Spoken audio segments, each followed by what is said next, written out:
নমস্কার বন্ধুরা, আমি রূপা। আমার এই স্বাদের ঝাঁপিতে সকলকে স্বাগত জানাই। বন্ধুরা, তোমরা কেমন আছো? আশা করছি খুব ভালো আছো। আমিও ভালো আছি, কিন্তু যা গরম পড়েছে না, কি বলবো। একটু করে বৃষ্টি হচ্ছে আর গরম, অসম্ভব গরম। তাই সবাই একটু সাবধানে থেকো। কারণ বাড়িতে বাড়িতে খুব জ্বর হচ্ছে এই সময়, খুব সাবধানে থেকো বন্ধুরা। আর আমি আজকে বানাচ্ছি লোটে মাছের চপ বা লোটে মাছের ফ্রাই, যাই হোক বলতে পারো। এটা কিন্তু আমার ছেলের খুব পছন্দ। তোমরা হয়তো ভাবছো আমার ছেলের পছন্দ সবটাই বলছি, সত্যি আমার ছেলের খুব পছন্দ করে এটা। লোটে মাছ নিয়ে এলেই হয় একটু ঝাল করি গোটা গোটা, আর কিছুটা রাখি এই লোটে মাছের চপ করার জন্য। বিকেলবেলা করে আমার ছেলের যাই হোক কিছু একটা দিতেই হবে, তাই জন্যই আমি লোটে মাছটাকে রেখে দিই কিছুটা রাখার জন্য, ওই চপ করার জন্য। দুদিন আগে নিয়ে এসেছিলো, হাফটা আমি রান্না করেছিলাম আর হাফটা রেখে দিয়েছিলাম, তাই আজকে ভাবলাম চপই বানাই। লোটে মাছটাকে একটুখানি লেবু দিয়ে রেখেছিলাম ওই 10 মিনিটের মতো। তারপরে লোটে মাছটা একটু জল ঝরিয়ে নিয়ে, প্রচণ্ড জল তোমরা সবাই জানো, সেই জলটা ঝরিয়ে নিয়ে ওটার মধ্যে পরিমাণ মতো নুন, হলুদ, একটু বেশি করে রসুন বাটা দিলাম, একটু আদা বাটা দিলাম, একটু লঙ্কার গুঁড়ো দিলাম, যেহেতু চপটা ঝাল ঝাল না হলে ভালো লাগবে না। একটু জিরে গুঁড়ো দিলাম, একটু গোলমরিচ গুঁড়ো, এই সব কিছুই অল্প অল্প করে পরিমাণ মতো দিলাম। আর একটুখানি 1 চামচের মতো সর্ষের তেল দিলাম। সর্ষের তেল দিলে মাছের গায়ে এই মশলাটা ভালোভাবে মেখে যায়, আর মাছের গা থেকে ঝরে যায় না, মশলাগুলো ভালোভাবেই মাখে। আমি কিন্তু হাত দিয়েই মাখছি। অনেকেই হয়তো ভাববে বাবা হাত দিয়ে মাখছে, কিন্তু বন্ধুরা আমি মাছের মশলাটা হাত দিয়েই মাখি, যাতে প্রত্যেকটা মাছের গায়ে সমানভাবে মশলাগুলো লেগে যায়। ওই জন্য আমি হাত দিয়েই মেখে নিচ্ছি। আমি হাত কিন্তু ধুয়ে নিয়েছি বন্ধুরা, ভাববেন না যে এ হাত দিয়ে মাখছে, কেউ নাক ছিটকাবেন না প্লিজ। আমি হাত দিয়েই মেখেছি, যাতে মশলাটা প্রত্যেকটা মাছের গায়ে ভালোভাবে মেখে যায়। এইভাবে মাখার পরে আমি কিছুক্ষণ রেখে দেবো, ওই ধরুন 15-20 মিনিট। একটু বেশি হলে ভালো, কিন্তু যাদের হাতে একদমই সময় নেই তারা ওই 5 মিনিটের মতো রেখে দিলেই হবে। তারপরে আমি একটা ব্যাটার তৈরি করছি। প্রথমে বেসনটাকে ভালো করে চেলে নিয়েছি। না ছেলে নিলে বন্ধুরা ওর মধ্যে যে ক্লাকগুলো থাকে সেইগুলো একদম জলে গুলতে যায় না, তাই একটু বেসনটা ভালো করে চেলে নিয়েছি। আর এই বর্ষাকাল, বুঝতেই পারছো, বেসন এমনিতেই গোটা গোটা হয়ে যায়, তাই চেলে নিয়ে তার মধ্যে পরিমাণ মতো একটু নুন, একটু হলুদ দিলাম। এছাড়াও আরও কিছু মশলা দেবো এক এক করে, সেটা আমি তোমাদের আস্তে আস্তে করে দেখাচ্ছি। একটু জিরে গুঁড়ো দেবো, আর গুঁড়ো একটুখানি দেবো, দিলে বেশ আর একটু ঝাল ঝাল হবে।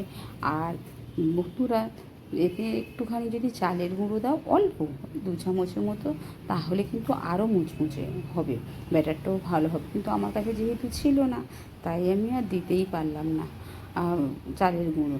আমি কিন্তু আস্তে আস্তেই ভিডিওটা করছি, কারণ ছেলে বাইরে পড়ছে তো, পড়াতে এসছে, তাই খুব সাবধানে করছি। হয়তো তোমাদের শুনতে অসুবিধা হচ্ছে, কিন্তু আমি একটু আস্তে আস্তেই করছি। একটু মানিয়ে নেবেন, কী আর করা যাবে বলুন। একটুখানি রসুন বাটা দিলাম, একটু আদা বাটাও দিয়ে দিলাম, আর ব্ল্যাক পেপার গুঁড়ো তো দিলাম, আপনাদেরকে দেখালাম, ব্ল্যাক পেপার গুঁড়োও দিলাম। দিয়ে নুনটাও পরিমাণ মতো দিয়েছি, আর একটুখানি খাবার সোডা দেবো। আপনারা এটা দিতেও পারেন, আবার নাও দিতে পারেন, ওটা কোনো সমস্যা নেই। আর যখন তেল গরম করবেন, তখন যদি গরম তেল 1 চামচ এই ব্যাটারটার মধ্যে দেন, আরও মুচমুচে হবে। তার থেকে খাবার সোডা বা না দিলেও চলবে, অসুবিধা নেই। আমি একটুখানি দিয়েছি, এই দিয়ে এবার ভালো করে এটাকে চামচ দিয়ে মেখে নেব ভালো করে শুকনো অবস্থায়। তারপরে আস্তে আস্তে জল দেবো।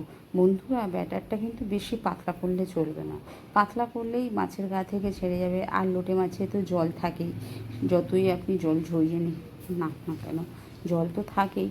সেই জল তেলের মধ্যে পড়লেই ছিটকে চোখে মুখে ভর্তি হবে। তাই ব্যাটারটা একটু মোটা করে করতে হবে, বেশি পাতলা করলে চলবে না। মোটা করলে মাছের গায়ে ঠিক লেগে থাকবে, অসুবিধা হবে না। আর আমি তো তেল দিয়ে মেখেছি, ফলে ব্যাটারটা একটু মোটা করতেই হবে।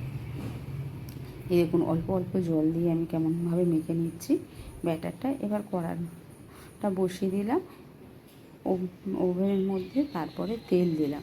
তেলটা একটু ভালো করে গরম করতে হবে, আর হাই ফ্লেমে আঁচ রাখতে হবে, না হলে লো ফ্লেমে রাখলে কিন্তু হবে না। লোটে মাছের চপ করতে গেলে হাই ফ্লেমেই রাখতে হবে, তাতে লোটে মাছ এমনি সেদ্ধ হয়ে যাবে, নরম মাছ এমনি সেদ্ধ হয়ে যাবে, কোনো অসুবিধাই হবে না। আমি একটু হাত দিয়ে দেখে নিলাম যে তেলটা গরম হয়েছে কি না ভালোভাবে। তেলটা যখন দেখলাম যে ভালোভাবে গরম হয়ে গেছে, তখন ব্যাটারটাতে মাছগুলো দিয়ে একটা একটা করে দেখেছি আমি তখনভাবে ছাড়ছি, ব্যাটারটাও বেশ করেই করেছি, কিন্তু ছেড়ে দিতে দেখেছেন কীভাবে মাছটা। যে আর একটা কথা বলে রাখি, সঙ্গে সঙ্গে কিন্তু খুন্তি দিয়ে নাড়তে যাবেন না, নাড়তে গেলেই ব্যাটারটা খুন্তির গায়ে লেগে যাবে আর মাছের গা থেকে ব্যাটারটা ছেড়ে যাবে। এইভাবে আস্তে আস্তে যতক্ষণ না মাছগুলো তেল ছেড়ে উপরের দিকে ভেসে উঠছে চপগুলো, ততক্ষণ কিন্তু একদমই খুন্তি দেওয়া যাবে না। আস্তে আস্তে একটা একটা করে দিচ্ছি, তাতেও জল ছিটকাচ্ছে, কিন্তু কিছু করার নেই, আস্তে আস্তে দিতে হবে। এইভাবে আমি মাছগুলোকে কড়ার মধ্যে ব্যাটারে ছড়িয়ে দিয়ে দিচ্ছি। দেখুন এখন একদম খুন্তি দেবো না, খুন্তি দিলেই কিন্তু খুন্তির গায়ে ব্যাটারটা লেগে যাবে, মাছের গা থেকে ব্যাটারটা ছেড়ে চলে আসবে। তাই আমি একদমই এখন খুন্তি দিচ্ছি না। আর একটা কথা বলি, এই যে একটা কাঠের খুন্তি মেলা থেকে কিনেছিলাম, কি বলবো, একদমই কোনো ভাজাভুজি করতে গেলে একদমই তোলা যায় না, যেহেতু এর দিকটা মোটা আছে, ওই জন্য একদমই ভাজা করতে গেলে তোলা যায় না। তাই আমি এই পাতলা স্টিলের খুন্তিটা নিয়েছি, এটাতে নাড়তেও খুব সুবিধা হয় আমার, নিয়েছি। এইটা দিয়ে নাড়লেই টুক করে কড়া ছেড়ে উঠে আসে, সে মাছ ভাজাই বলুন আর চপ বলুন আর যে কোনো কিছু। এই দেখুন কেমন হয়েছে, দেখুন এবার আপনারা, সুন্দর হয়েছে। আমি আবার খুন্তি দিয়ে একটু দেখে নিচ্ছি যে একটু মুচমুচে ভাব এসেছে কিনা, কিন্তু এখনও আসেনি, তাই একটু হতে দিলাম। তারপরে আমি নেড়ে ওপিটটা দিয়ে দেবো, যাতে এপিট ওপিট দুটোই হয়ে যায়। দেখুন এইবার সব কিছু ছেড়ে গেছে, হয়েও গেছে। আমি পুরোটা দেখালে তো অনেক বড় ভিডিও হয়ে যাবে, তাই আর পুরোটা দেখালাম না, তাই হয়েই গেছে। দেখুন কীভাবে মুচমুচ করছে, আপনারা দেখলেই বুঝতে পারবেন। আর আমি কিন্তু খুব একটা ওই ভেঙে দেখাতে পারলাম না, ওদিকে আবার ছেলে ডাকছে, তো তাই তাড়াতাড়ি করে এই চপগুলো একটু ভেজে নিয়েই ছেলের কাছে যাব, তাড়াতাড়ি করছি তাই, যাতে সময় মতো ঠিকঠাক হয়ে যায়, সময় মতো ছেলের কাছেও যেতে পারি। ছেলে বছর বোর্ডস দেবে তো, তাই একটু চিন্তায় আছে। বন্ধুরা তোমরা আশীর্বাদ করো যাতে আমার ছেলে ঠিকঠাকভাবে এই এক্সামটা দিতে পারে, ভালোই ওভাবে এক্সামটা দিতে পারে। এবার আস্তে আস্তে একটা একটা করে ভাজছি, যত একটা করে দিচ্ছি কেন না, যতক্ষণ ওই একটা উঠে পড়ছে আর একটা দিচ্ছি না, আর একটা দিলেই ওর গায়ে লেগে যাচ্ছে, তাই ওটা একটু সরিয়ে নিয়ে আর একটা করে দিচ্ছি, যাতে একটার সঙ্গে আরেকটা লেগে না যায়। এই দেখুন কীভাবে করছি দেখতে পাচ্ছেন, একটা সরিয়ে দিচ্ছি, দিয়ে আর একটা দিচ্ছি, দিলেই তেল ছেড়ে উঠে পড়ছে উপরের দিকে, নাচতে নাচতে উঠে পড়ছে।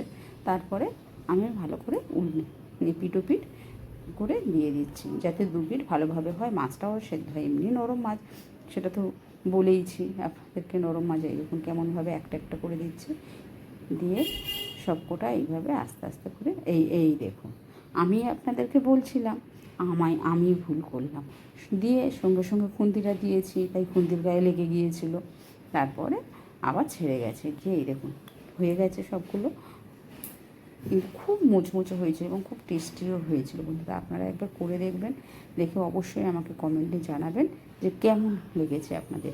আশা করছি খুব ভালো লাগবে। আর বন্ধুরা যদি কোনো রেসিপি আপনাদের জানতে ইচ্ছা হয়, অবশ্যই কমেন্টে জানান, তাহলে আমি সেই রেসিপিটা খুব সহজ পদ্ধতিতে আপনার কাছে পৌঁছে দেওয়ার চেষ্টা করব। এই দেখুন তুমি একাকার হয়ে যাচ্ছে সব, তো আমার বন্ধু, ফলে আপনিটা বলতে চাই না, কিন্তু মুখ থেকে বেরিয়েই যাচ্ছে, কী আর করা যাবে বলুন। ও একটু প্রথম তো একটু মানিয়ে গুছিয়ে নেবে, কী আর করবো। এইভাবে সমস্ত চপগুলো ভেজে আমি তুলে নিচ্ছি একটা একটা করে, না হলেই খুন্তির গায়ে লেগে যাচ্ছে। আর বন্ধুরা আর একটা কথা, যদি কেকের কোনো রেসিপি তোমাদের জানতে ইচ্ছা হয়, কেকের রেসিপি আমি আগের দিনও বলেছি, তাহলে কিন্তু অবশ্যই কমেন্টে জানাবেন। যে কোনো কেকের রেসিপি আমি সহজ পদ্ধতিতে জানানোর চেষ্টা করব, রেসিপিটা দেওয়ার চেষ্টা করব তোমাদের কাছে, তাহলে দেখবে সবাই খুব সহজ পদ্ধতিতে সেটা বানাতে পারবে। আর আরও যদি কোনো রেসিপি, পুরনো রেসিপি বা কিছু যদি জানতে ইচ্ছে হয়, আমাকে অবশ্যই কমেন্টে জানাবে। আর অবশ্যই চপটা তৈরি করে কিন্তু বাড়ির সবাইকে খাওয়াবেন আর নিজে খাবে, দেখবে কেমন হয়েছে আমাকে কমেন্টে জানাবেন এই পদ্ধতিতে করে কেমন লেগেছে। ঠিক আছে, আমি এইভাবে আস্তে আস্তে ভেজে নিচ্ছি একদম। আস্তে আস্তে একটা একটা করে দিয়ে, না হলে লেগে যাবে খুন্তির গায়ে ব্যাটারটা। যেহেতু লোটে মাছ তো অন্য কিছু দিয়ে সমস্যা হয় না।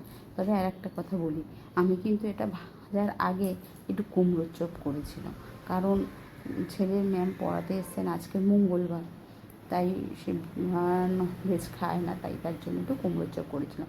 আমি আর একদিন করবো, করে সেই রেসিপিটাও তোমাদের সাথে শেয়ার করবো খুব সহজ পদ্ধতিতে।